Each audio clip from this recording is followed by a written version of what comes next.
अस्सलामु अलैकुम वरहमतुल्लाह। उम्मीद आप खैरियत से होंगे। मुअज़्ज़ज़ नाज़रीन, पेश है आपकी खिदमत में आज की हदीस। तो चलिए दोस्तों, आज की वीडियो स्टार्ट करते हैं।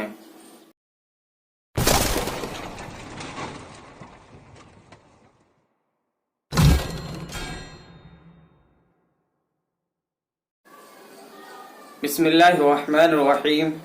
हदीस शरीफ का तर्जमा तिरमिज़ी की हदीस है। हदीस नंबर है 1899। हज़रत अब्दुल्ला बिन उमर रज़ी अल्लाह अन्हुमा से रिवायत है।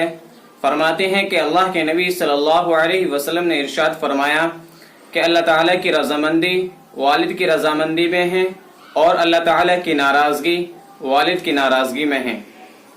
तो दोस्तों, ये हदीस शरीफ का तर्जमा था जो हमने आपको पढ़कर सुनाया है। और इस हदीस से हमें पता चलता है कि वालिद साहब का क्या मकाम मर्तबा है। यानी अगर हम अल्लाह ताला को खुश रखना चाहते हैं, अल्लाह ताला को अपने से राज़ी रखना चाहते हैं, तो हमें हर हाल में अपने वालिद की रज़ामंदी हासिल करनी होगी, हर हाल में अपने वालिद को खुश करना होगा। दोस्तों, हमें चाहिए कि हम अपने वालिद को हर हाल में खुश रखें और उनकी इताअत करें, उनको नाराज़ ना करें, क्योंकि अगर वो हमसे नाराज़ हुए तो अल्लाह ताला नाराज़ हो जाएगा हमसे। तो दोस्तों, अगर ये वीडियो आपको पसंद आई है तो आप इस वीडियो को लाइक करें, शेयर करें, और अगर आपके मन में कोई और सवाल है तो आप हमें नीचे कमेंट बॉक्स में बताएं, जिससे कि आने वाली वीडियो को हम आपके जवाबों के मुताबिक बना सकें।